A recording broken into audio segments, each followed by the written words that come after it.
السلام عليكم ورحمة الله تعالى وبركاته. maanta waxaan rabaa inaan wax idin ka baro laf dhabarta oo caafimaad ahaan aan u naqaano vertebral column. guud ahaan laf dhabarta waxay ka kooban tahay 33 lafood ayay ka kooban tahay.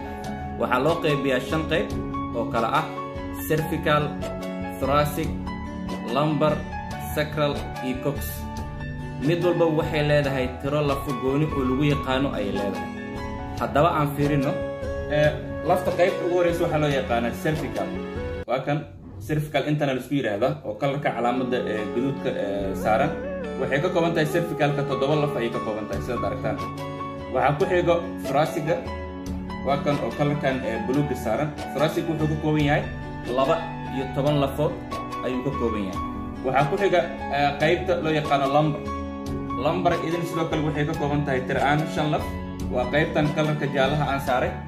waxay ka kooban tahay 5 lafood ayay ka kooban tahay. waxaa ku xiga qaybta xigta ee loo yaqaano sacral. sacralka iyada waxa waaye waxay ka kooban tahay 5 laf oo idin sidoo kale isku dhagan 5 fused bones ayay ka kooban tahay. waxaa ku xiga qaybta ugu dambaysa ee loo yaqaano cox oo iyadana ka kooban 4 laf oo isku dhagan. sidoo jeedaan waxay ka kooban tahay 4 fused bones.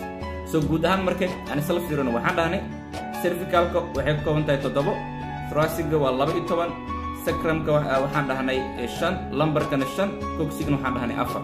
so guud ahaan marka waxaa laga rabaa inay noqdaan 33 lafood ayaa laga rabaa. aan xisaabino marka cervical vertebrae waxaan dhahnay waxay ka kooban tahay 7 balaas waxaan ku dareynaa 12 oo thoracic ah.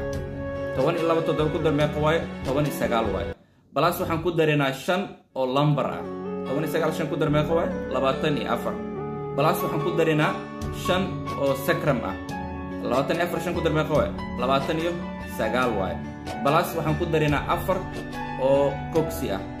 meeqa isku noqoneen guud ahaan 29 4 ku dar 33 lafood waaye. so vertebral column ama laf dhabarta waxay ka kooban tahay 33 lafood ayay ka kooban tahay. waana sida aan hadda idinku sheegay. aad u mahadsantihiin. si aad ula socoto muuqaalada xigta insha Allah follow dheh la wadaag asxaabtaada si ugu faa'iideysan.